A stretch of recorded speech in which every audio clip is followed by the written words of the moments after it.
Un saludo, amados hermanos, que como cada semana están ansiosos de un nuevo capítulo, un nuevo tema, un nuevo encuentro en esta serie de estudios Paternidad Responsable. Y a cada uno de ustedes que está aquí de manera presencial también le hacemos llegar un saludo y esperamos que sirva de bendición estos aspectos que vamos a estar compartiendo con ustedes en este momento. Le invitamos como siempre a tener un tiempo de oración para pedirle al Señor su dirección, para pedirle al Señor que Él nos cuide y nos sostenga en todos estos estudios. Oremos. Padre, te damos gracias por tu amor. Te suplicamos, oh Dios, que tú te glorifiques en medio nuestro, nos ayudes por medio de estos estudios para poder, oh Dios, ser también viable, Señor, que tu ayuda esté arribando, Señor, a los corazones de cada padre, de cada hijo y de cada abuelo que esté en contacto con estos temas, Señor. Damos gracias, oh Dios, por tu palabra, por la tremenda sabiduría que ella encierra y tanta bendición para nuestra vida, por tu Espíritu Santo que nos auxilia y nos enseña en cada instante. Y damos gracias también por mis hermanos que se reúnen, Señor, en este tiempo para intentar, oh Dios, bajo tu ayuda, ser mejores padres. En el nombre de ti oramos. Amén. Estamos hablando en estos temas de paternidad responsable y hoy queremos hablar acerca de cómo, de qué podemos entender y cómo prestar ayuda emocional a nuestros hijos. Vivimos en una sociedad donde las emociones están jugando cada vez más un rol más fuerte. Es una sociedad que muchas veces se deja guiar más por el emocionalismo, es decir, un cúmulo de emociones o el énfasis de alguna de ellas, que por los propios principios o las propias ideas. Es por esa razón que hemos escogido este tema como una ayuda grata e importante para poder llevar adelante cada uno de estos aspectos, entendiendo cómo prestar ayuda emocional a nuestros hijos. Y es que las emociones influyen en cada parte de la vida del niño, desde su nacimiento, su proceso de llorar, está queriendo transmitir sus necesidades. En este caso puede ser de alimento, o puede ser que se sienta mal, o sea necesario que le cambien un pañal o le cambien alguna ropa que está húmeda por alguno de los fluidos de su cuerpo. Y como no sabe expresar todavía por el lenguaje verbal ninguna de estas necesidades, pues se auxilia de las emociones. Y normalmente el llanto es una de las emociones que aparece por primera vez como una manifestación de angustia, de dolor, de rabieta que los niños pequeños pueden tener. Y a lo largo de la vida se van perfilando, se van haciendo cada vez más notorias, y tal es así que las emociones son como un sexto sentido que supervisa nuestras necesidades, que nos hacen también a la vez conscientes de lo bueno y de lo malo. Es decir, aquello que nos gusta, pues nos emocionamos, lo acogemos, lo colocamos en un pedestal. Aquello que nos desagrada, pues ya nuestro rostro comienza a expresar las emociones de desagrado con alguna mueca, con alguna expresión de los músculos faciales que evidencian que es desagradable lo que está ocurriendo ante sus ojos o lo que está llegando a los órganos de los sentidos de nuestro cuerpo. Por lo tanto, las emociones van a proporcionar también la motivación. Es decir, cuando usted está emocionado, algunos comienzan a cantar.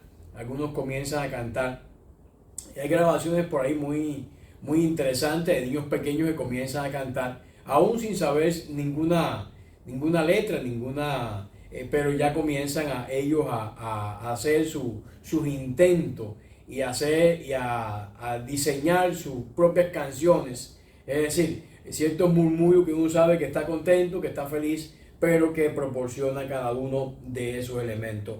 Las emociones son entonces la energía necesaria para el crecimiento de las personas. Evidentemente, alguien que carezca de emociones va a ser muy difícil que pueda desarrollarse como ser humano. Las emociones forman parte intrínseca del ser humano y ellas pues van a originar y van a ser parte de un cambio. Específicamente en los niños, en nuestros hijos, las emociones se encargan de darle el vigor y el ímpetu que ellos necesitan para seguir adelante. Le ayudan también a comprenderse a sí mismo. El niño a veces llora o a veces ríe o a veces está golpeándolo y de pronto, ¿y por qué hace eso? Él tiene que hacer una retrospección a su interior y descubrir por qué lo hace. A veces ellos comienzan cuando son pequeños a esbozar, a murmurar alguna de estas ideas y demás. Es decir que también las emociones le advierten cuando están en peligro, Entonces si se acerca la persona que hace el césped y tienen esos dispositivos que soplan, que echan el aire para llevar a la maleza, usted ve que de pronto los niños más pequeños se sienten un poquito con temor y se abrazan fuerte o miran con cierto recelo o usted lo ve con una expresión de alerta. Es decir, que las emociones también sirven entonces como un marcador para identificar cuando ellos se pueden encontrar bajo amenaza o cuando ellos identifican que ese sonido o ese objeto va a representar una amenaza para su vida. Es decir que cuando ellos han cruzado un límite o han violado un derecho, las emociones van a ayudarle a definir sus valores. Las emociones van a jugar un papel importante en ese proceso.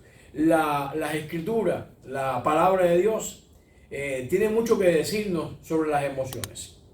Las escrituras están cargadas de ese componente humano y también divino que llamamos emociones. Cuando hablamos de las emociones, podemos hablar de las emociones de Dios. Dios se enoja, Dios se alegra. Es decir, que hay diferentes matices en este plano emocional de nuestro Señor y Salvador. Dios pues expresa este mismo proceso. Cristo, con más razón, en su peregrinar pues terrenal para redimir a la raza humana, caminó entre nosotros y aprendió precisamente muchas de estas expresiones por medio de las emociones. La Biblia dice que Jesús lloró. La Biblia dice que se compungió su corazón. La Biblia dice que pudo estar ahí con los discípulos y se puso a compadecer de ellos. Todo esto pues son unos rangos muy amplios de emociones y otras más que pudiéramos mencionar, pero que no es el objetivo central de nuestro estudio, sino sencillamente hacernos notar o que veamos que Dios, que Cristo, que el Espíritu Santo también tienen emociones. Nosotros como criaturas creadas a imagen de Dios, pues también tenemos ese distintivo emocional. También somos criaturas emocionales en ese sentido. En el caso de Jesucristo, ya hemos hablado de su amor, con qué tremendo amor. Juan, en ese texto, pudiéramos decir magnánimo, ese texto tan resumido de lo que son las buenas nuevas, dice: de tal manera amó Dios al mundo. De tal es una expresión que no pone sentido, de tal, pero también es una expresión que no tiene medida. Es decir, no hay manera en la cual uno pueda comparar entonces o con qué comparar el amor de Dios. Es un amor extraordinariamente inmenso, pero es tan inmenso que no hay nada con la cual uno lo pueda comparar. Si cualquier cosa que uno vaya a usar como comparación, por ejemplo, el amor de madre, que es un amor también extraordinariamente grande o inmenso, de tal manera lo va a superar y lo va a superar con creces. Es decir, no hay una medida, y esta es una de las emociones pues principales. La compasión, la compasión que Jesús muestra, el temor, la tristeza, la desilusión. Dice, cuando miró sobre Jerusalén, se conmovió de espíritu, se conmovió. Estaban como ovejas desamparadas.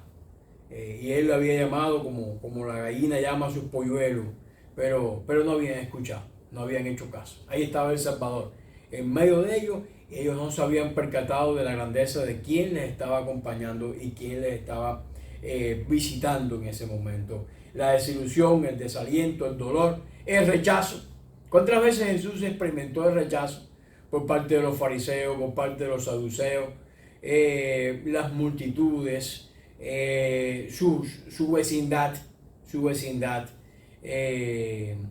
sus propios discípulos rechazaron al Señor? El rechazo forma parte de esas emociones. La soledad, el Señor estuvo solo en la cruz del Calvario.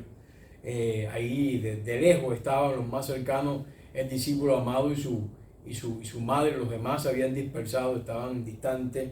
El enojo, en fin, las emociones entonces pueden ser tanto positivas como negativas, pueden ser placenteras o también pueden ser dolorosas. Es decir, que las emociones se pueden categorizar en uno de estos grupos: emociones positivas o emociones de punto negativo, como por ejemplo los celos, la ira. Son emociones desde el punto de vista negativo. En el caso de las emociones podemos reconocerlas o pasarlas por alto. Es decir, usted dice, hoy estoy triste. No sé los motivos.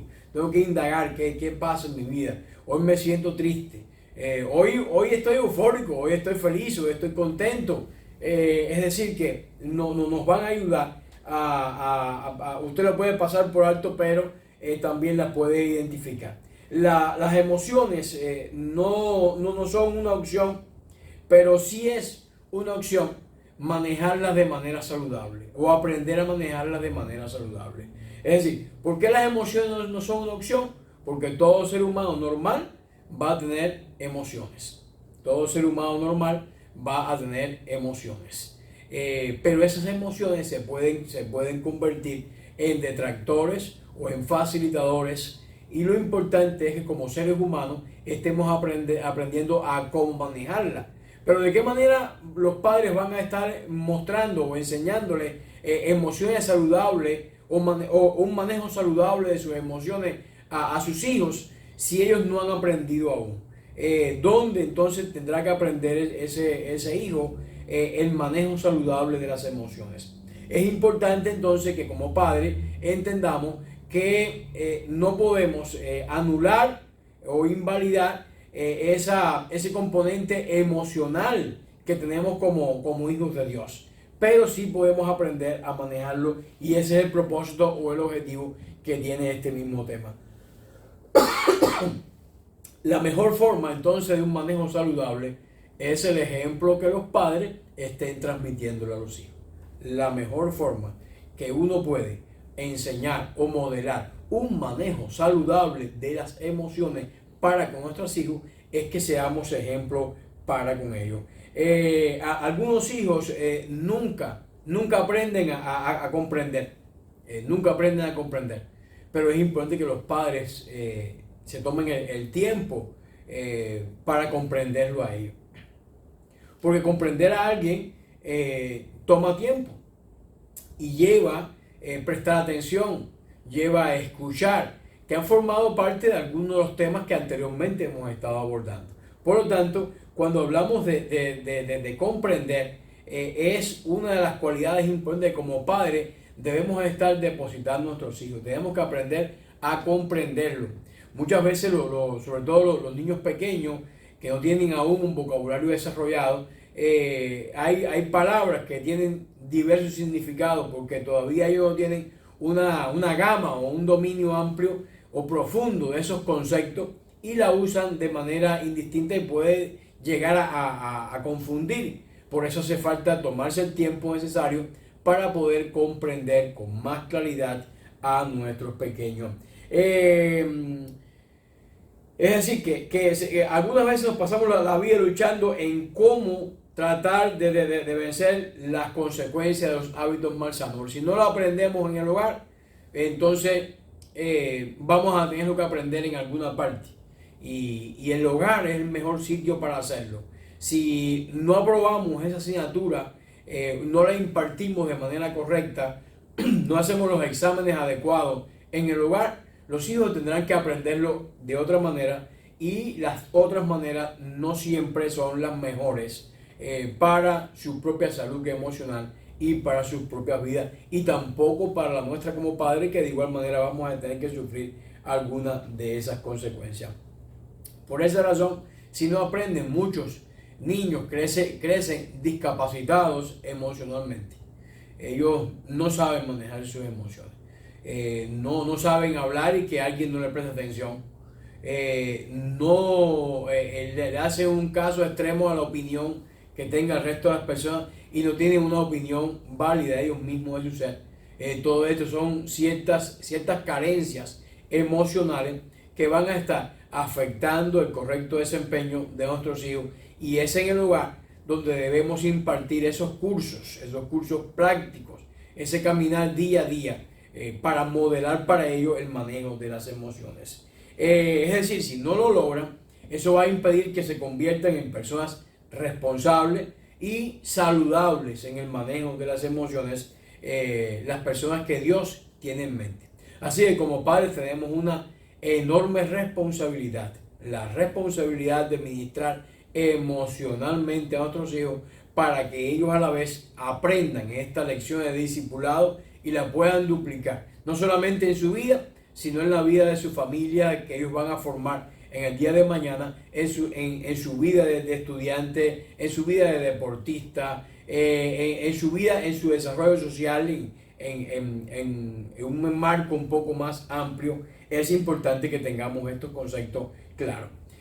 Cuando dedicamos el tiempo para llevar a nuestros hijos a lidiar con los sentimientos, entonces le vamos a estar haciendo un gran favor. Y volvemos entonces a la importancia de dedicarle tiempo a nuestros hijos, dedicar a comprender o a estudiar a cabalidad lo que ellos están pensando. Ellos necesitan aprender a manejar sus emociones con un objetivo muy loable, el objetivo de lograr su felicidad cuando ellos se van a convertir o se convierten en adultos. O sea, es importante que en el hogar estemos transmitiendo esa idea. Cuando se trata de las emociones, lo que los hijos necesitan por encima de todas las emociones, pudiéramos decir el lenguaje universal para entender las emociones, es lo que estamos llamando amor incondicional. Es el amor ágape. Es de tal manera amó Dios, ese amor ágape. Es ese amor que se da sin esperar recibir nada a cambio. Ese es el amor que Dios está ofreciendo a nosotros, y ese también es el mismo amor que debemos transmitirle a nuestros hijos. Es decir, te amamos independientemente de tu comportamiento, te amamos independientemente de tu forma física, te amamos independientemente de tus habilidades, te amamos independientemente de tus logros, te amamos de manera incondicional. Ese es el amor que Dios tiene para con nosotros y tiene para con la iglesia.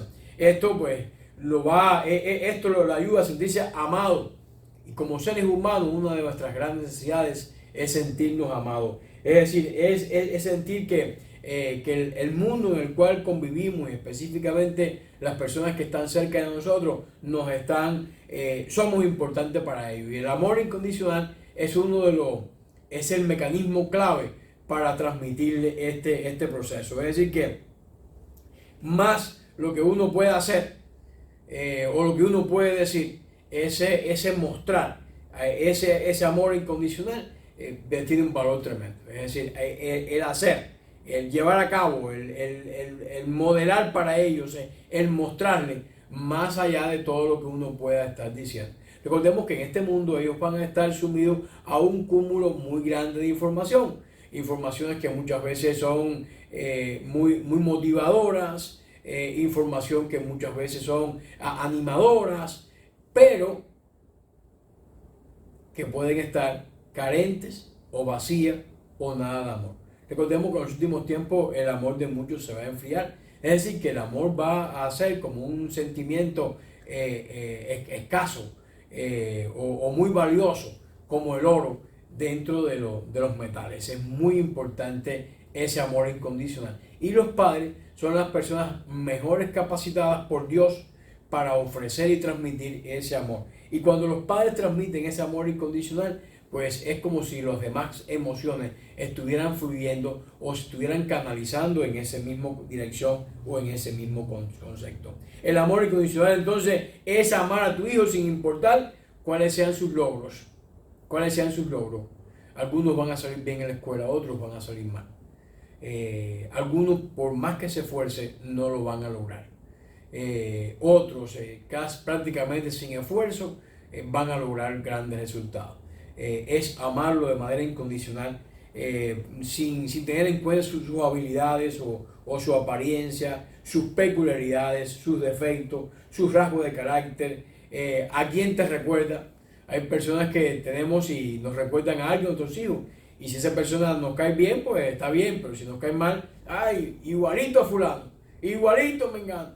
Esas son expresiones que no van a estar para nada ayudando, y el amor incondicional pues juega un rol entonces importante en ese sentido. A veces como padres pretendemos que nuestros hijos piensen igual que nosotros, y uno de los tópicos que estuvimos hablando acerca del sistema educativo de los padres, nos dimos a la tarea de mirar las características educativas de los hijos en diferentes pues clasificaciones en cuanto a edad. Y ellos tienen determinadas características en algunas de esas categorías de edades que estuvimos ofreciendo. Es decir que, evidentemente, ¿tu hijo piensa como tú? No. Piensa para que tú veas. ¿Tu hijo piensa como tú? O ves, por ejemplo, que ve una piscina y se va hacia la piscina. ¡Wow! Y tú dices, no, espérate, no me he cambiado de ropa aún, necesito todavía pues mojarme, o me hace falta tomarme una ducha primero para no contaminar la piscina. Todo ese pensamiento no lo piensa un niño. El niño se lanza con ropa y todo. Ahí está sin tomar muchas precauciones. ¿Por qué? Porque no pensamos igual. No pensamos igual. Su corta edad tiene ciertas características que no son las mismas características que tenemos nosotros. Estando en preescolar o en primaria, tienen la capacidad de manejar las emociones como los hacen los adultos. No. De hecho, a veces los adultos, ya siendo adultos, no sabemos aún cómo manejar las emociones. Nos molestamos por cualquier cosa, somos capaces de criticar a cualquiera, expresamos ira, expresamos enojo, frustración, decimos palabras que no debiéramos haber dicho. Bueno, entonces, ¿cuánto más un niño que no tiene esas habilidades para hacerlo? El doctor Chamba dice que los niños tienen un tanque emocional, este famoso tanque que todos necesitamos pues tener repleto, tener lleno, el tanque emocional. Es importante aprender primero a saber cómo llenarlo, porque no todo el mundo llena ese tanque con el mismo tipo de combustible.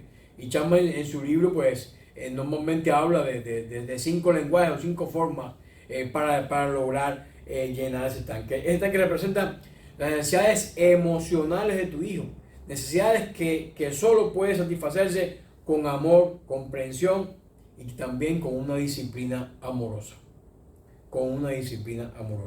Pero es importante que seas tú el que estés dispuesto a llenar ese tanque del amor de ellos. Nuestra meta como padre es mantener lleno el tanque del amor. Cuando lo hacemos, vamos a obtener dos grandes resultados. El primero, vamos a determinar, se va a facilitar la determinación del estado emocional de los hijos. Porque cuando tiene el tanque emocional lleno, se va a sentir amado, se siente seguro, se siente protegido y es capaz de reaccionar ante otras personas de la misma manera. Pero un muchacho que no es amado, que se siente rechazado, lo vemos en las escuelas, son capaces de llegar a ciertos puntos muy antisociales, pudiéramos decir, o muy complicados desde un ambiente pues no normal o saludable. Entonces, mantener lleno el tanque del amor nos facilita la determinación de ese estado emocional de los hijos. Además, va a determinar el comportamiento de tu hijo, cómo él se va a comportar. Es muy importante mantener el combustible indicado, llenando ese tanque emocional, para que eso va a estar matizando o va a estar definiendo su propio comportamiento. Si va a ser un niño agresivo, si va a ser un niño más tranquilo, si va a ser un niño comprensivo. Miren, todo el mundo tiene diferentes características y hay algunos que por naturaleza son más agresivos, más controversiales, pero siempre que el tanque del amor va a estar lleno, va a ofrecer mejores recursos para que ese niño aprenda a manejar de manera saludable su paquete emocional y lo pueda hacer de una manera saludable también. Hay algo que conocemos como la lucha de poderes, que es el nombre que recibe la conexión que hay entre la relación de padres e hijos. A medida que el hijo va creciendo, desde que están pequeños, ya ellos están lo que se llama probando fuerza. Hay una pequeña lucha de poder para con los padres, y esa lucha de poder es una lucha emocional, es una lucha que puede llegar a escalar planos de tensión o se puede convertir a la vez también en un motor para ayudar a las relaciones. Podemos preguntar entonces, ¿es pecado enojarse? Para hablar de una de esas emociones, por ejemplo, en esta tensión que puede haber entre padre e hijo, ¿es pecado enojarse? No, no es pecado. La emoción inicial de enojo nos fue dada por Dios, pero la forma en que respondemos a ella, si la ira o respondemos a esa expresión, va a determinar si la ira se convierte en pecado. Es decir, si yo no soy capaz de dominarme, si yo no modelo para mi hijo esa capacidad de dominio propio, entonces va a estar reventando eso en determinados problemas. Por eso la Biblia dice, airaos, pero no pequéis. No se ponga el sol sobre vuestro enojo. Se percata que hay primero un marco temporal para la cual la ira se manifiesta, pero luego se soluciona. No es una ira continua que siempre va a estar latente de día y de noche. Aquí hay un espacio en el cual la ira se manifiesta, pero también tiene que haber un espacio en el cual la ira se procesa y va a ser saludable el manejo o ese proceso para nuestros hijos. Como padres tenemos que mostrarles o enseñarles. ¿Cómo entonces me puedo sentir culpable cuando me enojo? Específicamente hablando en esta lucha de poderes que hay en el hogar. Reconozca que su ira es una señal de que algo no está bien. Cuando yo estoy todo el tiempo iracundo, tengo que preguntarme en mi interior qué no está bien. Cuando su hijo, usted ve que está de una perreta en otra, algo está mal. Algunos dicen, bueno, esto es que está mal criado. Lo primero es, hay que corregir ese aspecto de acomodar el lugar. Es lo que muchos dicen. Y puede que tenga razón. Pero también no debemos quedarnos solamente en ese único aspecto. Podemos estar mirando otros aspectos, porque esa ira puede estar surgiendo o apareciendo desde otros puntos de vista de ese lío. En otras palabras, esa ira es como una señal en su tablero del carro. Cuando se aparece una luz roja en su tablero, usted tiene que saber que algo no está bien en su auto. Usted debe detenerse lo antes posible porque algo no está bien. Su propósito es alertarnos y que usted se ponga en acción. Lo mismo ocurre con la ira.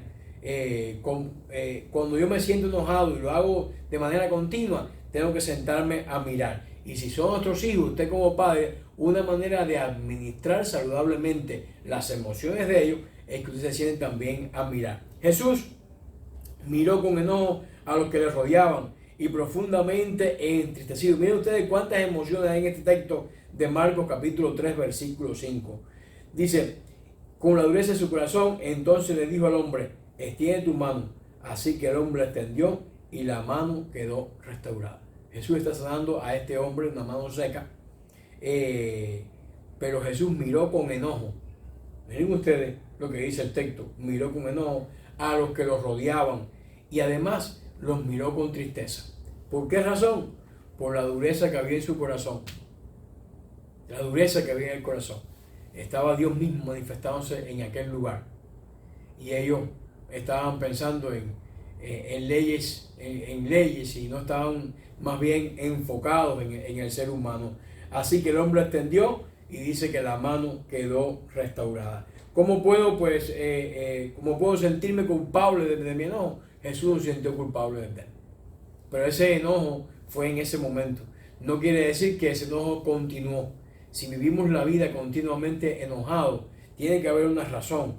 Y no es una buena razón generalmente para que eso ocurra.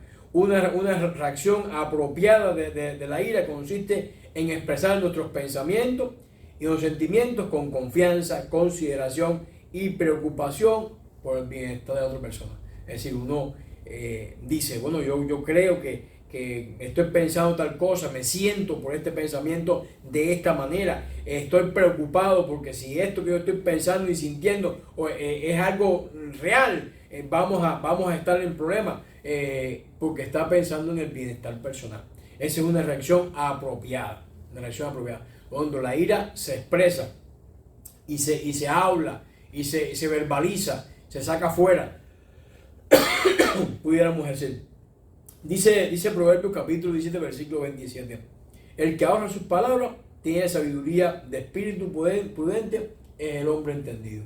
Es decir que, aunque debemos de sacarla, el texto nos está diciendo que no debemos estar hablando en demasía. Ven ustedes que hasta esta expresión tiene ciertos controles. La ira que se expresa también debe tener ciertos controles, porque el de espíritu prudente es el hombre entendido, dice Proverbios. Una reacción, sin embargo, inapropiada de la ira es dar suelta a los pensamientos. Como el texto nos está diciendo, hay que poner un control. Pero una manera inapropiada de la ira es decir todo lo que usted tiene en el cerebro, los pensamientos, los sentimientos, en forma abusiva, insensible, manipuladora, para provocar disensiones y pleitos. En otras palabras, esta es una persona que no tiene nada en el cerebro y que lo poquito de comentario que tenía lo tira al ruedo. Cómo está sintiendo, todo lo que tiene ahí, no hay un control para nada, sino que todo lo expresa de una manera tremenda. Tenemos que aprender a nuestros hijos a manejar esos procesos emocionales. Dice Efesios capítulo 4 versículo 31, dejen de estar tristes y enojados, no griten ni insulten a los demás, dejen de hacer el mal. La Biblia habla de que hacer esta tristeza continua, esta ira continua, es decir, no está hablando de este enojo, por ejemplo, del Señor, que fue circunstancial y luego cesó. Es esta persona que están continuamente, dejen de estar tristes y enojados. Es como un estilo de vida. Serían vinagritos, pudiéramos decirle a este tipo de personas.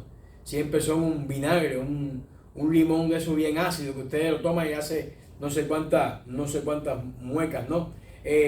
La ira sin resolver conduce a una amargura implacable que inflama el corazón, al igual que es un fuego descontrolado de una llanura, se extiende con toda rapidez y rebasa todos los límites, como esos fuegos que aparecen ahí en California, que de pronto cuando hay esos vientos, que no hay manera de controlarlo, destruyen su cuerpo. La persona que padece esta ira pues está propensa a un infarto, un derrame cerebral, destruyen su cuerpo, sube la presión arterial, hay daños emocionales, y las relaciones quedan devastadas,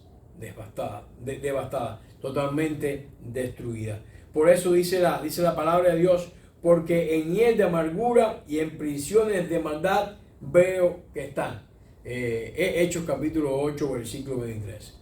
Hay personas que viven así, en hiel de amargura y en prisiones de maldad veo que están. Hay algunos síntomas espirituales que debemos observar en la vida de nuestros hijos, y observar para evitarlo y observar para ayudarle a manejar su sentido emocional. Quizás una pérdida de la perspectiva. En otras palabras, permite que los pensamientos se distorsionen. Es decir, cuando expresan lo que sacan de su interior, no tiene sentido, daña, afecta, hiere a la otra persona, pero no ayuda para nada. Hay una distorsión de los pensamientos. Todos lo están mirando o viendo de manera pues negativa. Hay también una pérdida de visión. Es decir, se pierde el propósito o el sentido de la vida. La vida es bella. La vida es hermosa. No es para vivirla, como decía el texto del libro de Hechos, en prisiones de amargura. ¿Cuántas hermanos tremendos tenemos? ¿Cuántas situaciones magníficas existen? ¿Para qué vivir con esa ira y ese enojo reprimido todo el tiempo? Cuando tenemos o somos así, perdemos la visión o el sentido del propósito. Además, tenemos una pérdida de libertad. ¿Sabe por qué perdemos la libertad? Porque nos convertimos en esclavos de las circunstancias. Si vemos a alguien que nos mira atravesado, si vemos que alguien nos mira la espalda y no nos saluda, entonces vivimos por esas circunstancias. Y no es así. Usted es alguien importante que Dios creó y tiene que transmitir a su hijo ese mismo sentido de importancia que el propio Señor le ha otorgado, le ha regalado. Se llama a veces autoestima, pero es ese sentido de valía que nos dice la Biblia, que no tengamos más alto concepto de sí que el que debemos tener, pero también nos habla que debemos tener un concepto, y ese concepto lo tiene usted. No hace falta que sea alimentado por nadie ni por nada. Cuando usted tiene que depender de otras personas, usted ha perdido la libertad, se ha convertido en un esclavo de las circunstancias. Además, este síntoma espiritual hace una pérdida de energía, porque usted pierde fuerza luchando con fantasmas, luchando con fariseos. Usted se desangra en esa guerra, cuando usted verdaderamente ha sido llamado a servir a Dios y a los demás. Enseñémonos a nuestros hijos eso. Que su propósito principal es servir al Señor y no servir a los hombres. Muéstrele la ingratitud que tienen los humanos para que ellos aprendan a enfocarse en el Señor. Como dice la palabra, en Cristo, el autor y consumador de la fe. Pero también contribuye a la pérdida de confianza. Se sienten inseguros cuando se presentan las dificultades, porque no saben qué va a pasar. Pero aquel que sabe manejar sus emociones, que ha aprendido en su casa, va a saber que hay momentos en los cuales uno toma el control, se controla a sí mismo y con la ayuda de Dios sale adelante. Pero si las emociones toman el control de usted mismo, entonces usted se convierte en un esclavo, en una persona que ha perdido su libertad emocional. Y lo más nefasto que puede tener el no saber manejar las emociones es la pérdida de fe. Es decir, es esa carencia de confianza en que Dios está obrando en su vida. Y que entonces usted es la persona que tiene que resolverlo todo a como dé lugar, con ira, con violencia, de alguna manera, soluciones puramente humanas. Y no le brindamos el espacio a Dios pero debemos enseñarle o transmitir a nuestros hijos ese sentido de confianza y de dejar el lugar a Dios para que Él obre, para que Él haga, para que Él transforme y también lo haga desde el interior de nuestro ser. Es por eso que la palabra de Dios dice, mirando más bien que ninguno se aparte de la gracia de Dios. Es importante de que las emociones no influyan en ese proceso de apartarse y que ninguna raíz de amargura brotando en impiedad y sea o sirva de contaminación. Tenemos que velar. Ven ustedes, la Biblia nos manda a velar y ese es un control saludable de las emociones. Ese es un control saludable de las emociones. Dice la palabra de Dios, por esto, mis amados hermanos, todo hombre sea pronto para oír, tardo para hablar, tardo para airarse, porque la ira del hombre no obra la justicia de Dios. En la ira del hombre no obra la justicia de Dios. Enseñemos a nuestros hijos a modelar sus emociones, porque eso le va a servir a lo largo de su vida de una manera extraordinaria. Va a contribuir a su felicidad y a su triunfo como ser humano en cada uno de los sitios donde se encuentre, ya sea la iglesia, en su trabajo, como seres sociales, como en algún deporte o en alguna opción. Siempre usted, cuando aprende a dominar de manera saludable sus emociones y todo su paquete emocional, usted va a estar mejor capacitado para salir adelante. Por lo tanto, es tarea nuestra como padres que entendamos y prestemos ayuda emocional a nuestros hijos. Que Dios les bendiga. Le invito a orar. Padre, gracias. Gracias por tu palabra y por el tema que nos anima, nos insta a buscar, oh Dios, esa ecuanimidad, esa tranquilidad y ese procesamiento saludable de las emociones. En el nombre de Dios oramos. Amén. Dios les bendiga.